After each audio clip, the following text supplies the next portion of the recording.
All right, welcome back to the 1090 podcast. I'm here with Brianne Hurst. And, well, Brianne, we met. You came to my event. Mm-hmm. Thanks for coming. It was great. Very nice of you. Yeah, I was just kind of meeting people at the door as they were coming in, and I think you were waiting for your husband, maybe? No, I was waiting for my friend. Or you're waiting for your friend. And I was just handing out parts, and so I'm like, hey, do you want to be one of my parts? What part did you end up with? I can't remember now. Yeah, me neither. But thanks for being one of my parts and coming and showing up. It was one that talked about weed. Classic numb and run. I remember that because I was like, I got this one and I was like, oh, see, this is why this one resonates with me because weed has helped me. This one's relatable. Like, he knew what he was doing. Wow, that's the one. Classic numb and run. You know what? I said this at the event, but I'm the worst speller in American history, I think. Like, just not good at it. And I'm just not interested in it. I think that's why. Like, you know what I'm saying. Right. So what are we getting mad at? Like, if you know what I'm communicating, just let the misspelling go. Like, unless you're honestly confused about what I'm saying. Anyway. It's fine. I forgot what I was talking about, why I suck at spelling now. But, I'm the worst. Like, grammar's not my thing. So I write all these parts out for the event. And then I'm like, well, people are going to read them, so it should probably be, good grammar, good English. So I pump it through the AI thing. So I just copy paste. So edits it out, spells everything perfectly. I'm like, all right, great. And so then I just ask it, I'm like, hey, what part did you like the best? I asked ChatGPT this. Right. And I was expecting like the typical ChatGPT answer, like, oh, they're all great, Mason. You did such a good job. Everyone's, you know how it does? It just like kisses your ass. Strokes like, your ego. Yeah. So that's what I was expecting. But it came back and it's like numb and run. Like, I love numb and run. And then it told me it was like most people numb and run way more than they talk about in real life. Absolutely. And I was shocked that it picked one. I was like, whoa, like, wow. So take that for what it's worth. But I did ask ChatGPT that. But I do think, and it's just interesting because I do this too. When I bring up numb and run, I mostly talk about the alcohol abuse that I did, marijuana. But people numb in so many ways. So many ways. And I think part of the numb and run might even have some religious tones to it too. Like, right. I think that's a form of it. Is we're just numbing with this idea of everything will be okay. Because it certainly doesn't just trust the plan. Yeah. It's gonna be fine. But like, I think it's video games. I think work. I think people, that's a common one that I've heard on the podcast, especially in men. Like, they just work, man. Like, work. But I think there's so many ways that people check out. I think social media is a big one too. The phone that we stare at. Absolutely. Every Sunday when you get that report of how long you've been on your phone, and you just feel like a piece of shit. You're like, oh. I started to justify it. I'm like, well, I did listen to the book for this long. That's right. I had a podcast going. I'm like, it was probably reading that. I'm like, because I really wasn't on it That's that exactly much. what I do. Like, well, Blue borrows it a lot, so he's on it, and then I do most of my work through it, and so there's that. And you just try to, but it's legit like 6 hours a day. Right. We can justify. I'm like, how am I even...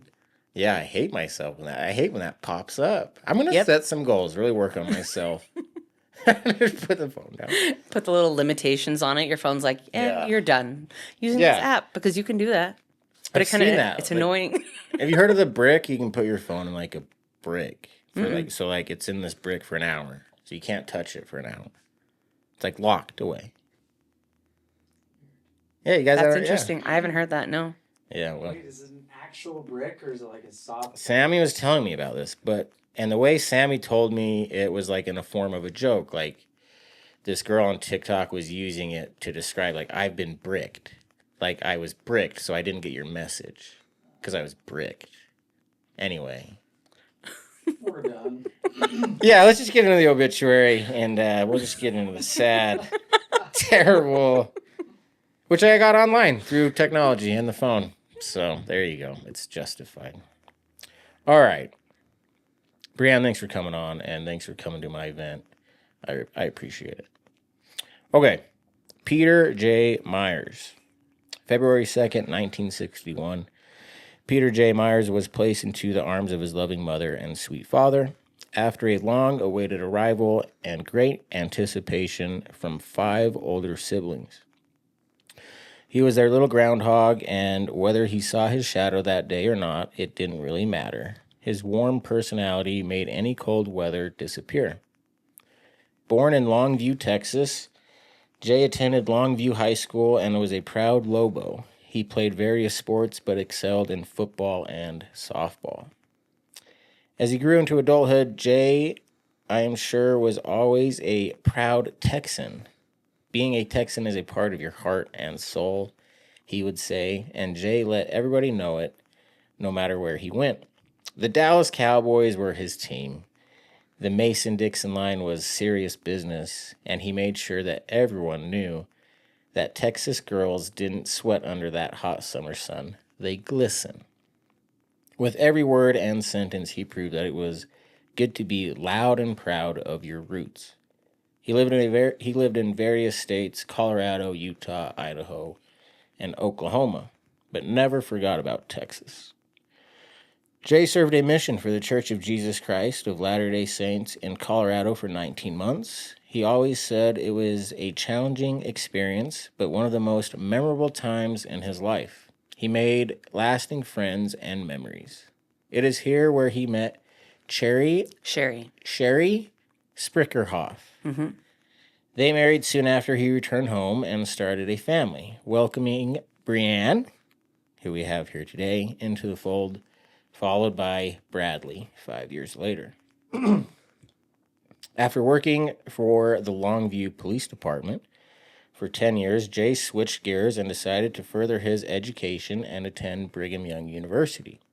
He packed his family up and moved, first of all to Rexburg, Idaho, where he completed his associate's degree, and then moved to Provo, Utah, and completed his bachelor's degree in political science. Years later, he met and married Deanna Gardner while living in Oklahoma, and they had 2 little boys together, Chance and Jaden. Oh, Jaden after Jay, kinda, I guess, maybe. Yeah. Jay had an infectious smile, a charismatic personality, and had this uncanny ability to talk to anyone. He had a passion for all animals, especially dogs, and all will be met and liked. A warm welcome in the Knicks world by Trina and Shannon, his beloved Dobermans. He is survived by his wife, Deanna, and his 4 children, Crystal. That's me. Yeah, Crystal, Brianne Hurst are just like, I think we're going to call it good for right there. Does that sound good? That sounds great. It's just like a bunch of cities next. Memorial service for Jay will be held on Saturday, September 25th, 2021, which is a couple months after my family died. Okay, should be a brutal but good episode.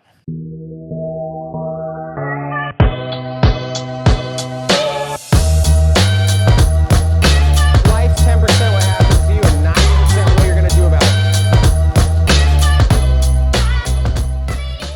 When's the last time you heard that obituary? Has it been a while or? It's probably been... I went to a medium. Oh, wow. I love medium stories. And... Wait, when did you go to... So he died in 2021. Probably 2 years ago, I went to a medium. Okay, so a couple years after. It was a really cool experience. And then I realized that she just read the whole obituary. Well, let's talk about this. Like, I literally, like... Because this is what I think they do. It was a recording that I recorded her doing the whole thing and went back, and it was like line for line for line for line for line of his obituary, and it really pissed me off. And I haven't done anything like that since, because I was like... You've been hurt, like, trust broken. I was so, like, having this moment there, and then I kind of got in a fight with my husband because he kind of thinks it's kind of bullshit. But he like goes and supports me because he's like, this is your jam, I'll do it. But he was like, I don't know. And then we got in this whole argument coming home, but I was like, that was my dad, blah, blah, blah, like all these things. Yeah. But then I started thinking about it. I'm like, she didn't say anything about chance. Like, I have chance. I would feel like if my dad was going to come through in some form, he'd say something about me having chance. And nothing was said about that. And then I listened to it and read the obituary, and I was like, okay. Wow. So me reading the obituary kind of brought back some PTSD. I was like, I remember that because it like pissed me off because I was like, you gotta be kidding me. And I had a friend that went with me too because she lost her parents.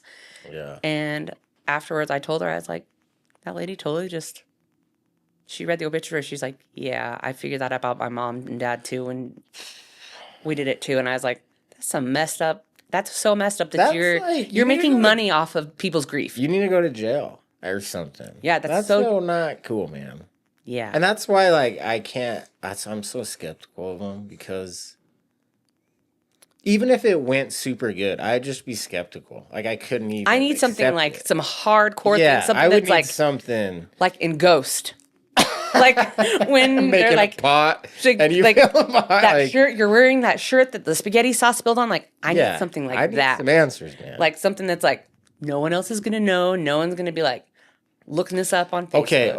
Okay. So let's be devil's advocate with ourselves because some of my friends do tell me about medium experiences. Right. And they're fucking crazy. Yeah. And they're full believers and they're like, there's no, like, I never put it on my social media and there's no way.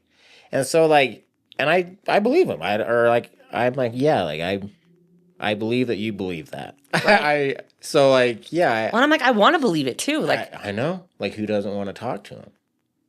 yeah. But then, like, the other reason, well, I'm skeptical for many reasons. I think just deconstructing Mormonism has really just made me skeptical of Everything? everything.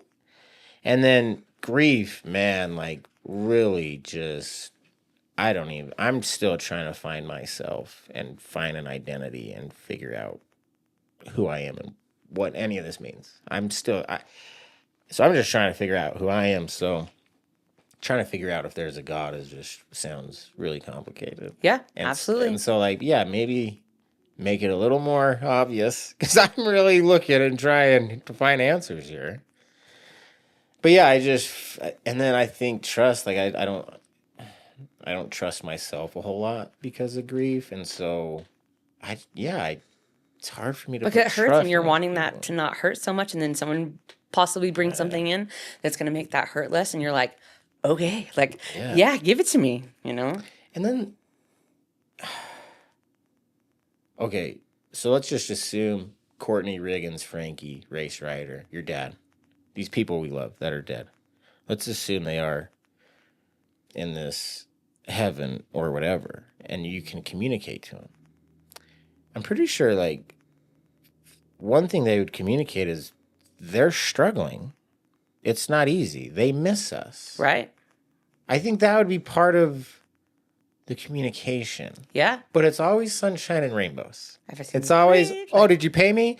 They love you, and they want you to be happy, and they want you to remarry. Courtney loves Sammy. She wants you to marry Sammy. It's just like, let me just spoon feed you everything you want to have said to you. Right.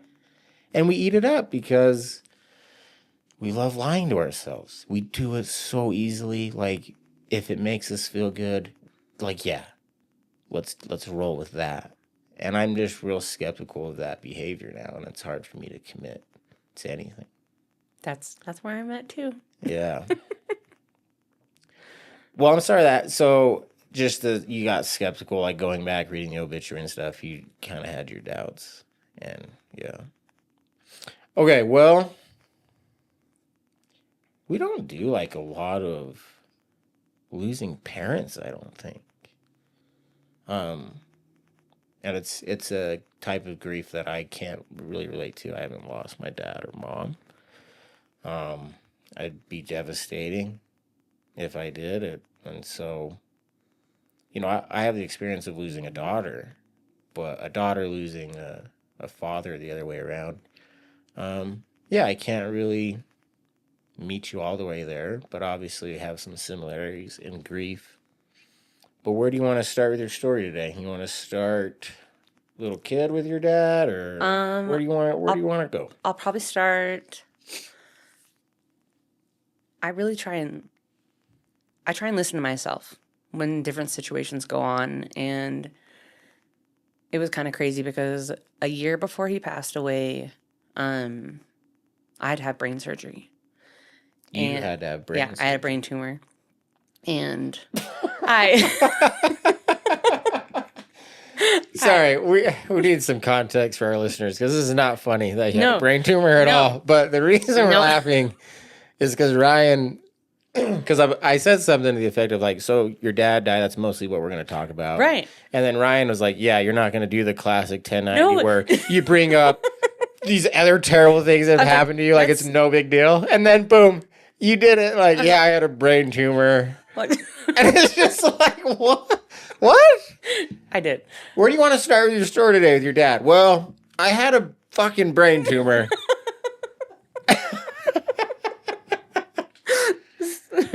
Yeah. It's part of it, though. So I had this brain tumor, and I just had this, like, strong feeling that I was like, I need to go see my dad. And honestly, like, I thought I was going to die. Like, I thought it was going to be me. And I wanted my husband to meet my dad because he hadn't met him. And so we planned this whole trip and go see him. And, like, So you're married. Mm-hmm. How old were you at the time? It's 4 years ago. So I'm 41 now. Okay. So I'm not good at math. And timelines. Yeah. So that's why I was like, we're going to go see him. We're going to do all that. And I really kind of I thought I was going to die. Like, I thought something was going to go on just because I kept getting this feeling like, we need to go see my dad. And so we went and saw him. And I think at that point, that's when I realized, like, how bad his health was and how bad his situation was with, like, my stepmom and my brothers, just because he was so sick, and my stepmom has MS. And so everything was just a wreck. Like, the house, a disaster. Like, they've got bills that are messed up. And I, was only there for this short amount of time. And so I'm, trying to fix everything while I'm there. And fast forward, I have brain surgery, COVID hits. And so then I don't see him. And after that, well, and the cool thing too that I again, I had these random thoughts. But when we were in Texas visiting him, my dad had this Bigfoot experience when he was in high school. And I've heard this story my whole life. Please tell the story. He'd love it if you shared the story. I have it. I recorded it. I have 15 minutes of my dad telling this story. And it is that's something that I've listened to so many times since he's passed. Because like I said, it's 15 minutes of just my dad telling the story. I played it at his funeral even. Because I asked my little brother, I was like, do you want to talk? Do you want to do anything? And he's like, I want you to play Dad's Bigfoot story. Yeah. And I was like, okay. But again, I had this feeling. Fast forward, and the beginning of September, he was in the hospital, and he just was having, they said they were just having heart problems. His kidneys were giving out, and he came home on a Saturday and went back into the hospital by Monday, and he never was responsive after that. And they kept on telling me, and that was a hard thing, is they took him to the hospital by ambulance. And then I'm trying to call the hospital in Texas, getting them to try and help me with things. And they're not really telling me anything. They're just like, well, he's not alert, but he's responding a little bit. And I think it took 2 days for me to actually get any answers that he wasn't really responsive, but then he was just there. The Wednesday, so that happened, and it's by midweek, I talked to a guy that was at the hospital, And he told me, he's like, I think they were in their ward or something. So it's like he knew my dad, but then I also worked at the hospital. And he told me, he's like, he's not going to make it out of this. And that was like one of the biggest shocks. Because it's like in my brain, I'm like, he kept on going to the hospital, kept getting sick, but he'd always get out of it. Yeah. Like, plus he's your dad. So yeah, you like, probably have this perspective of he's just, he's going to survive. yeah, He's my dad. it's gonna be fine. He'll get through this, and this will just be another hospital stay. And honestly, like, that's like, what other thought feeling are you supposed to have? Yeah, like, exactly.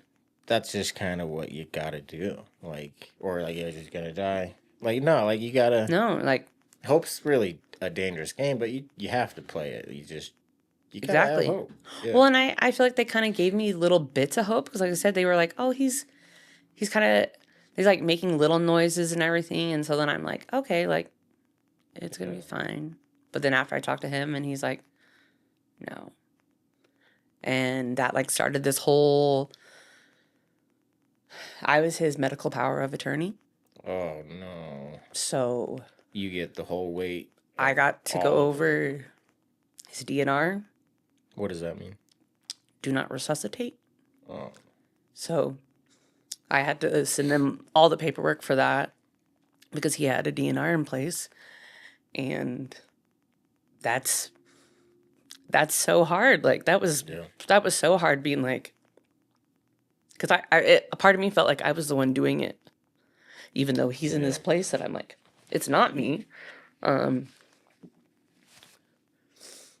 that was like, I think one of the like hard steps is going over that with the hospital. And then I start thinking of, oh yeah, so when my dad got married, he'd asked me, because of my stepmom having MS and his health issues, would you take the boys if something happened to me? And I'd said yes since they were little. So I started like looking into that, and I'm like, okay, what am I going to do with that? And I'm like, first off, I need to... Because they currently live in... They were in Texas. You live in...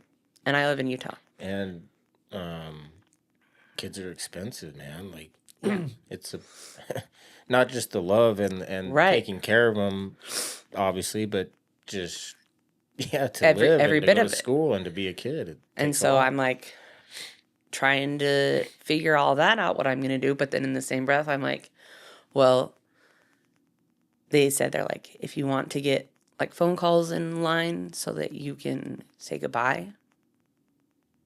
And that was hard because I had to call my cousin was living with them at the time, and I called them and I'm like, I need y'all to make sure that the boys are awake and Deanna is awake and everyone's going to be available for this phone call, because I'm going to call and talk. My aunt was going to go up to the hospital because he did test positive for COVID, and so they were only letting adults go up there to the hospital, but my aunt said that she would go up there so that we could talk to him.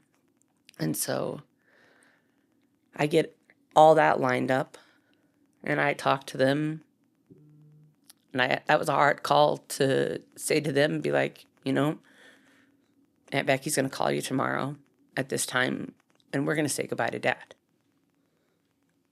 And why do you think it was so hard to call and tell people the news? I think it was hard because, for one, telling my stepmom, who has MS, she has MS all over her brain. And so it's like, she understands things, but doesn't. And then at the time, my little brothers are 14 and 13. And I'm like, what do you tell them? Well, yeah, what do I tell them? I'm like, we're going to call, you're going to say bye to Dad. And so I think it was hard because it made like it all real. It made everything just real. Like, this is really happening. This is going on. That's what I was going to say too, is like having to actually physically say it out loud is so hard. I think it's because your brain is in acceptance. when you're doing that. Like, Well, and at the time, like, I wasn't crying either. yeah. That was like a weird thing too that I felt like I was like, is there something wrong with me? Because I'm just like in like go mode. Like I'm a list maker.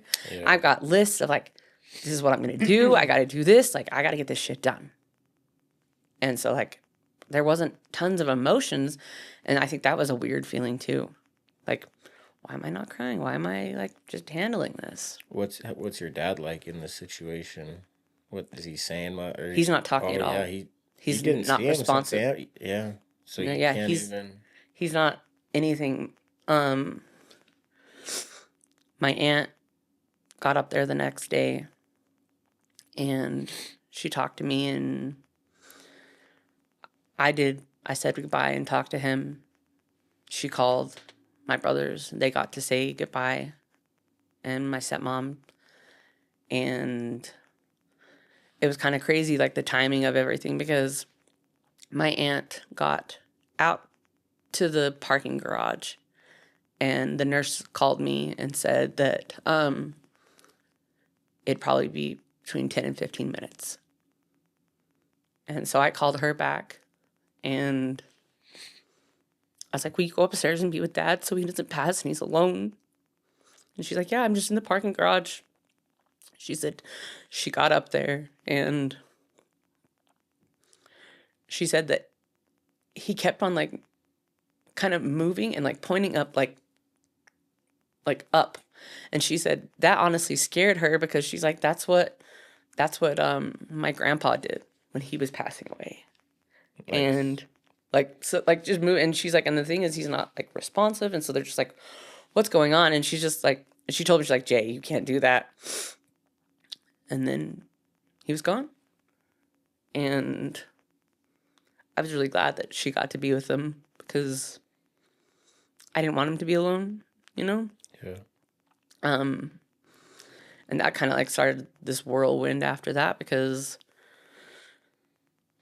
he didn't have anything planned for his funeral, didn't have anything in order. I've never planned a funeral before. I've never done anything like that. So. And you're grieving. Yeah. And you're taking care of these kids suddenly. Well, and I'm like, it's different states. It's yeah, different. This is everything that I'm doing here. We got everything, like flights and everything, and flew out to Texas. And the first night that I was there, which at this point, like my voice was pretty much gone. Like I had lost my voice because I've been talking to so many people. My younger brother, part of the things that we saw when I went out there before my dad died is that like he's got a lot of like behavioral issues. And so that's the other thing too, is like I'm making all these phone calls before we even left Utah, like what can I do to help support him? Whether he's going to be seeing a therapist, whatever, he needs support too. The first night, he told me he was going to kill me and then kill himself, and he jumped out a window, and I had to call the police, and we ended up going to the hospital, and he got put on suicide watch, and I think we got to the hospital like 9 o'clock at night, and I didn't leave till 5 p.m. the next day. Mm. And he went into the psych ward. And I think I still feel a lot of guilt about that because he wasn't at our dad's funeral. And I know that was because of me. But at the same breath, I'm like, I can't do that. That's probably a lot of guilt that I still feel, that I wonder a lot if my dad's mad at me about that. Mm. And I'm like, because I couldn't take him. And he wasn't at the funeral, and that hurts. That hurts my heart that I couldn't do it. But I'm like, I didn't feel safe bringing him home because I have a child. Yeah. And all these behaviors and things that I saw, I'm like, I can't do that. I can't jeopardize my son.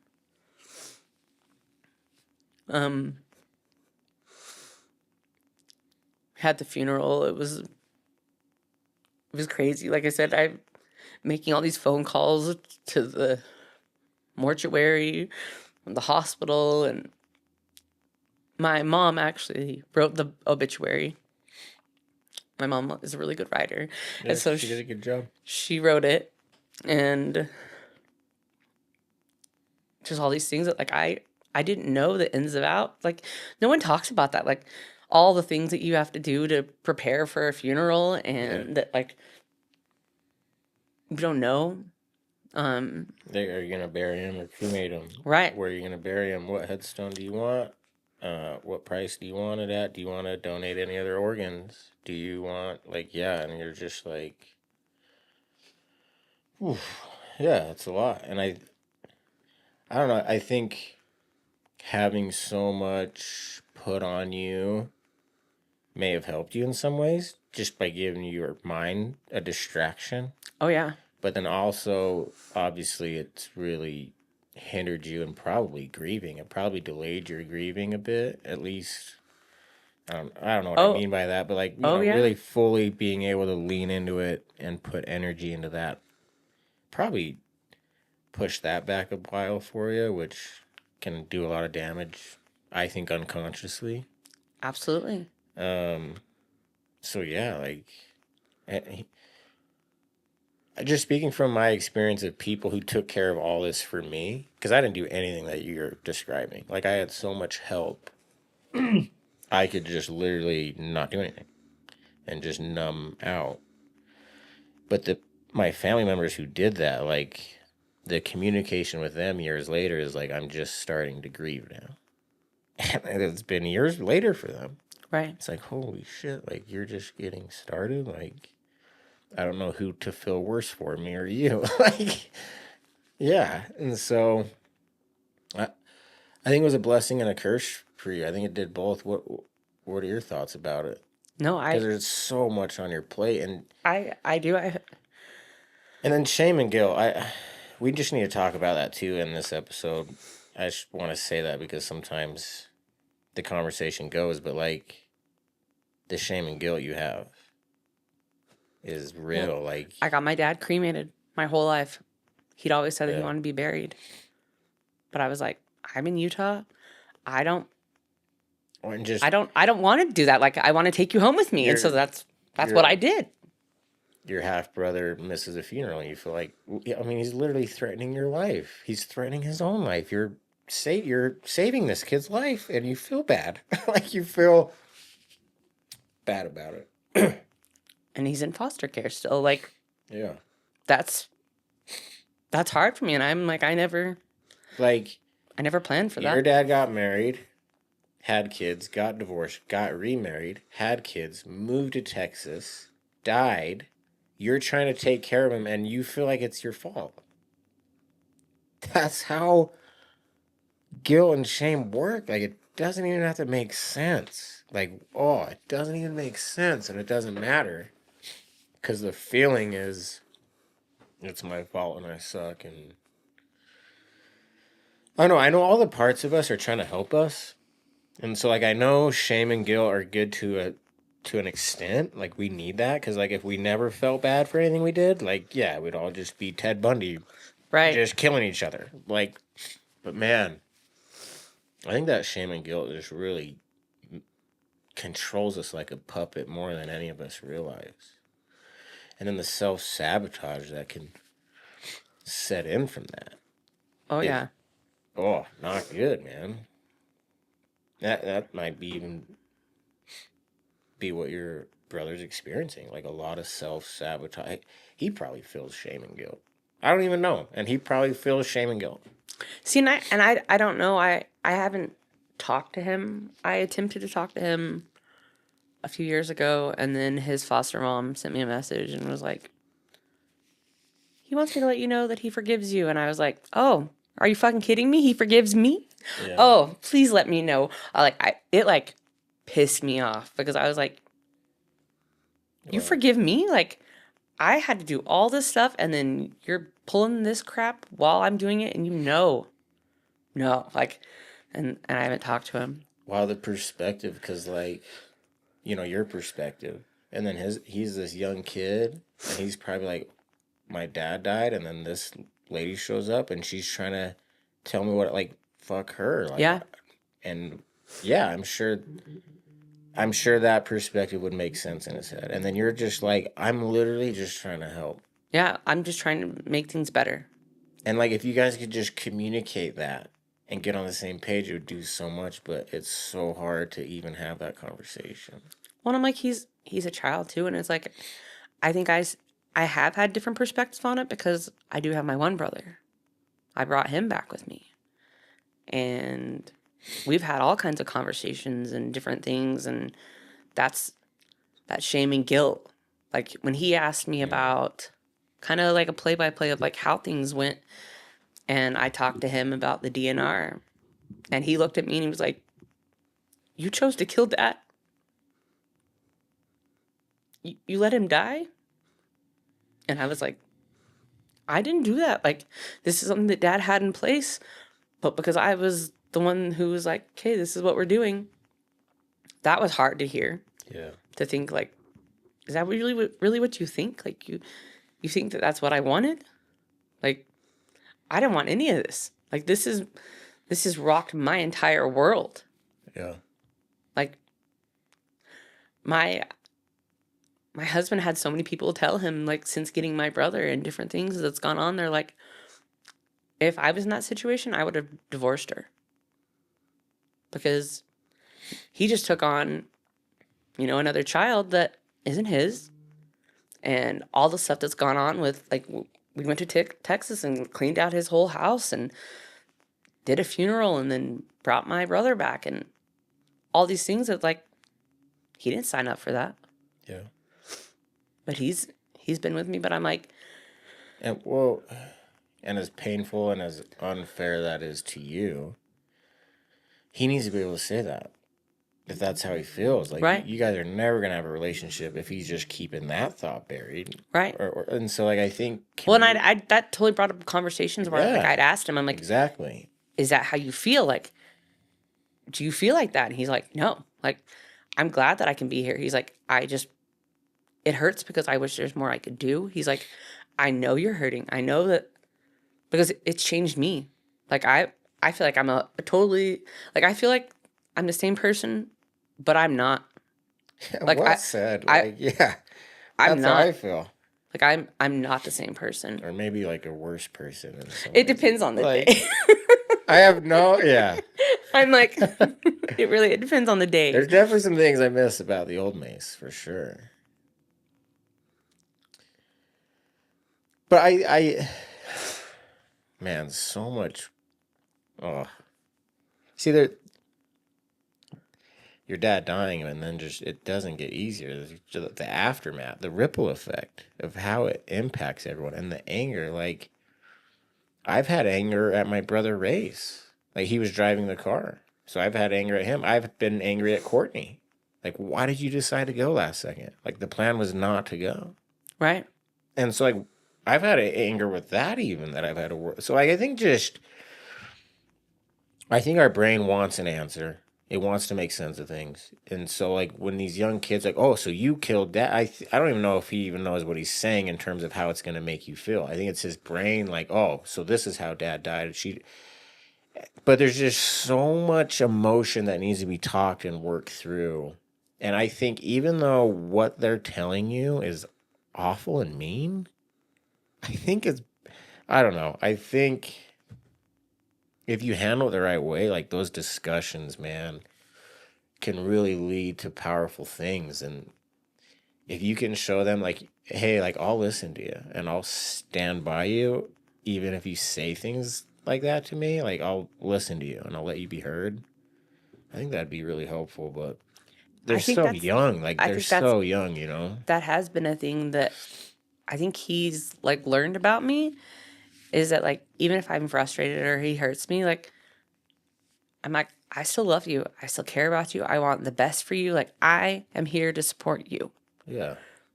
Doesn't mean that there's going to be times that you're not frustrated with me or that, like, we don't hurt each other's feelings. That's unrealistic. Well, you only get hurt by the people you love. Like, that's how it works. Like, if a stranger said, Mason, your podcast is complete shit, I'd be like, oh, like, cool, man. Like, have a good day. But if, like, Courtney's mom was like, Mason, I don't like your podcast. I don't like what you're doing. I would be like, That would hurt your heart. Like, damn. Like, because I love her. I care. Right.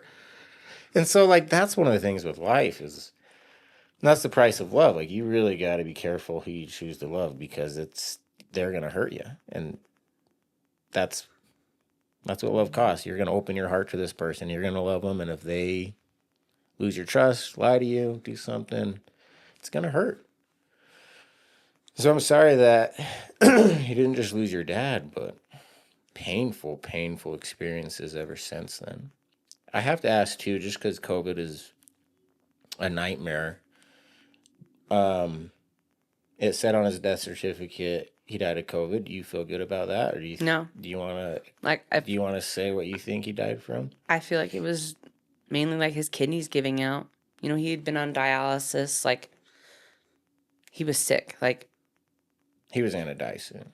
Like, there was all these things going on. I think that was just, like, the top for, like, yeah, he essentially, like, COVID's like a cold. He got a cold, and he got sick and died. You know, that was just part of it. But I don't love that was on there just because I'm like, he had cancer. He had leukemia. His kidneys weren't working. He was diabetic. Like, there's a host of all kinds of things, and that's what we're going with. Like that didn't feel right. And I'm like, and then I kind of like battled with that for a little bit because I was like, it just kind of pissed me off. And then when I got his death certificate, I was like, that's so fucking dumb. Like, it wasn't the COVID. Yeah. I'm like, that just falls into the statistic of like, oh, it was COVID that did it. No, like, it was bigger than that. Yeah, and having literally just terrible timing, like add COVID situation to it. Like, I'm sorry you couldn't see him and you had to do phone calls and Oh yeah. Yeah. The 2 days before we left Texas, after everything, I remember I was in his kitchen and I took a bite of food and was like, oh shit, I can't taste anything. Oh, like you have COVID. Oh, I got COVID. Yeah. We all went home and every one of us had COVID except for my brother. I was like, cool. Now we got COVID. Now we got COVID. Yeah. And so I'm like, it was the timing of it all. You talk about anger, and I'm like, that was another thing that I thought for the first little while too, of like, why like I didn't feel my dad, why he didn't like talk to me or whatever. I was angry. I was pissed, and I was like, I'm pretty sure that if he did come, I would be like, Dad, you kind of fucked me on a lot of situations that I'm your child. Like, I shouldn't have to be doing this stuff for you. Yeah. Like, I'm not okay with this, you know? And that pissed me off. And then to see all the things and how my brothers were and how they were living their life, and even things that like my brothers said now, and I'm like, I wish Dad would have said something so much sooner, that like something, because none of them were in a good spot. Yeah. And I'm like, I wish I could have done something, but I'm like, I didn't know. I didn't know how bad it was, but then having it all fall on me to get it all done and not having a lot of support or help. That's what I said. I'm so grateful for my husband, because I don't know how I would have gotten through that whole thing without him there, and a lot of it just because I didn't know what I was doing, and I just was like a mess. Yeah. And like, who's taking care of you? Like, you need someone to cry on and to... Well, and then you start... And to talk to. And you go through that period, too, of where, like, you've got people that you feel like are there, and then because the grief doesn't go away, and I'm still dealing with all this stuff, now I've got another child I'm raising and all these things. Like, I only have a couple people that are, like, stuck around me. I have people that had been in my life for so long, and now they just don't talk to me. And I'm like, cool. Yeah. Like, that's fun. Yeah, it's weird how that happens, huh? And I'm like, I still feel like I'm a really positive person, but after my dad died, it just definitely like, I didn't feel positive. I didn't see a lot of that, like, happy times, and I'm like, I've gone through some shit. Like, My son was born without an esophagus. This summer he had his 26th surgery. Man. Like, I can handle some stuff. This just rocked me for so long. And that's what I said. I'm thinking about, like, the random times when you smile or you feel happy and you're like, why should I feel happy? Yeah. Like I shouldn't feel happy. Like, yeah. I'm dealing with all this stuff, you know. It's changed everything. It really, really has. And I like to think of it as, I've gotten to a point now where I'm like, I feel like I can see good mixed in there. You hear people saying, and I've heard y'all talk about this, oh, everything happens for a reason. Yeah, I don't like that one. I want to shank you. I want to throat punch you when you say that, because... And if you're mad, it happened for a reason. And I'm like, so this is the dumbest reason ever. Tell me your reason. I'm like, oh, like those things that, like, and I understand, like, people are just trying to help. But, like, there's so much that I think they just want to help in the beginning, but they don't realize. Help take the pain away. Yeah. That's what they want to help with. What are some of the changes that you might like, that you think, that you appreciate about yourself now that maybe you didn't have before? Probably be able to have, like, I talk about death all the time. It's like some dark humor, death. It's probably been one of my, like, favorite things, is because I can talk to anyone about things now, and I've had so many connections with other people that have lost others, or if they're going through things. It's like my best friend's dad just died a couple weeks ago. And so, like, as soon as that happened, I'm like, okay, like, I get it. Like, what can I do? I know I can't do anything. I know I can't really ask you how you're doing because I know how you're doing. You know? I think it's helped me relate to people and have that understanding of being like, everyone, for one, we all have a 100% chance of dying, but no one talks about it. Being able to talk about death, that's probably been my biggest, like, takeaway, just because it's changed my perspective. Yeah. And I get to choose how I'm going to be with it. It was interesting, like, the first, like, year, I would pick up, like, a grief book and I'd try and read it, and I was like, I can't. Like, it would just, words would go out. Yeah, like, I've been reading for 30 seconds, but I don't know. Yeah, I have no idea what I just read, and I'm like, whatever. You know, it was probably 2 years that when I finally started to be able to, like, read books about grief, and then I'm like, oh, like, this is really interesting. And it's helped me connect with people. It's even how I found your podcast. My son plays hockey, and I was at the rink, and I was talking to a lady there, and she's like, you should check out this podcast. She's like, I think you like it because you like to talk about, like, death and stuff. And I was like, okay. I'm like, I'm down. And so I'm like, I loved it. That's what I'm like, the connection that I feel like that I have with death now is, I don't look at it as negatively, even though it is sad. Like, you're not scared of it anymore. No. And it's very liberating. Yeah. It's very nice to have. I just barely said that to my husband the other day. I was like, I'm not scared of dying. Yeah. Like, I'm not scared of it at all. I'm like, I think, if anything, I think about, I'm going to miss, like, the people that I love and things like that. But I'm not scared of, like, when I die. Right. And just the curiosity. Yeah. What's going on after we die? I really would like to know. Because it kind of makes your brain spiral down this, like, what is it? Darker, like, and especially when you're like, well, I had that situation with that medium, and then, like, different things where I'm like, I feel things, I don't feel things, and I'm like, I don't know.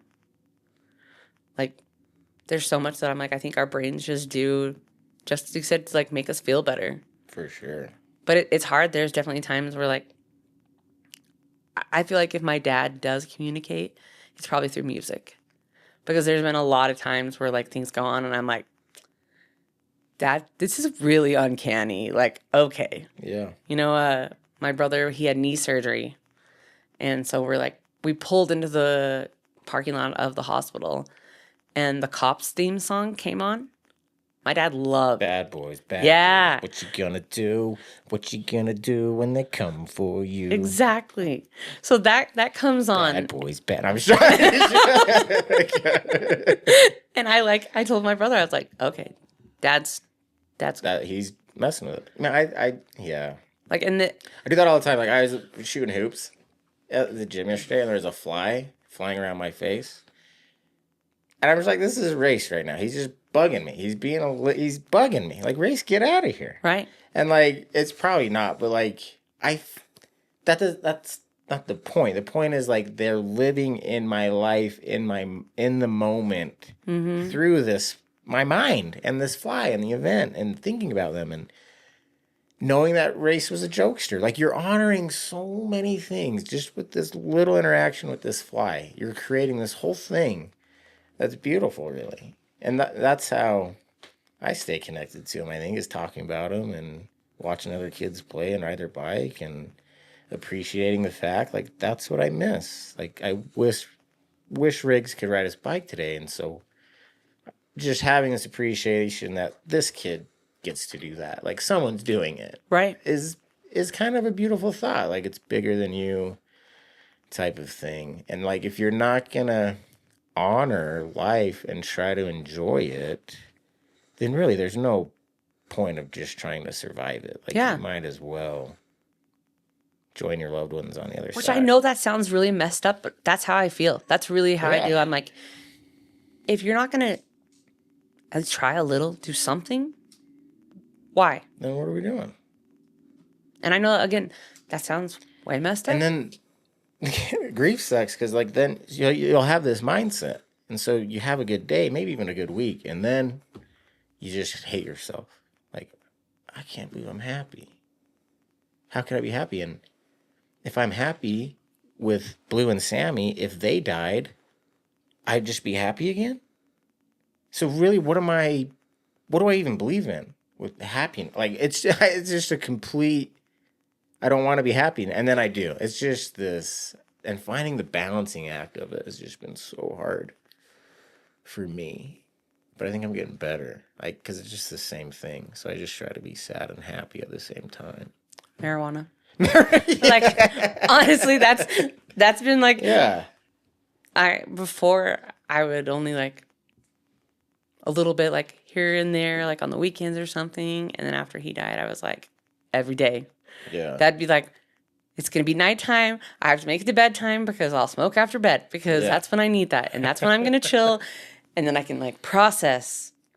And I beat myself up over that even too, because I was like, I only smoked on the weekends before. Now I'm doing it every day. Yep. And then there was people that would kind of like give me shit about it. And I'm like, fuck you, man. Like, you didn't even know that I was stoned a little. I'm like, you had no idea until I told you. And now You you're didn't even know that. Yeah. And I'm like, oh. You're just mad that you liked a stoner and you didn't know.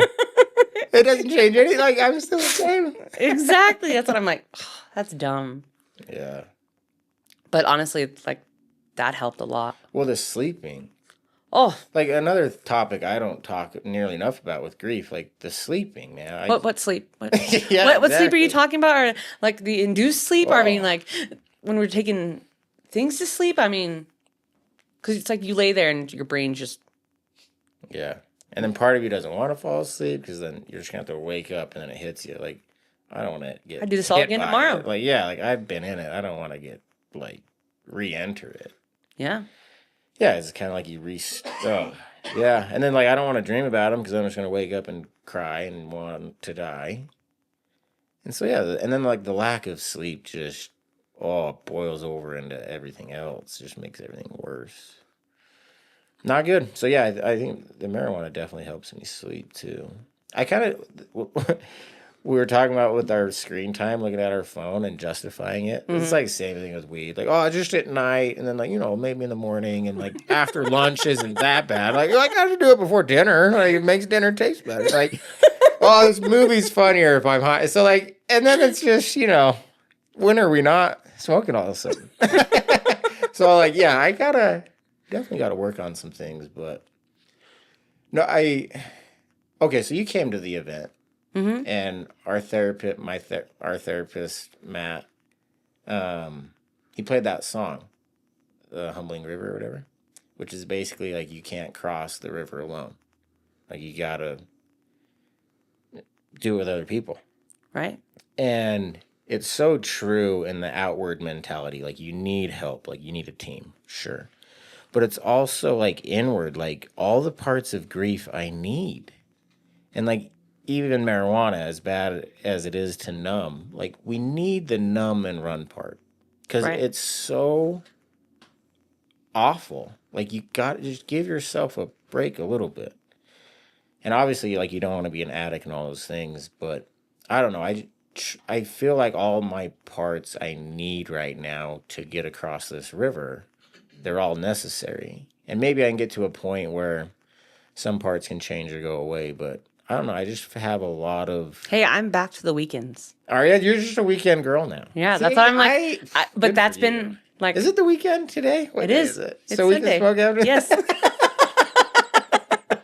I'm like, which and it's probably a lot of that. I think of like it's a control thing because I'm like I don't want to I don't want to need something. Yeah. Even though I do see that it helps, but I'm like, I think that's where I like look at it as where like I don't want to just numb. Like I'm to a point now where I'm all okay.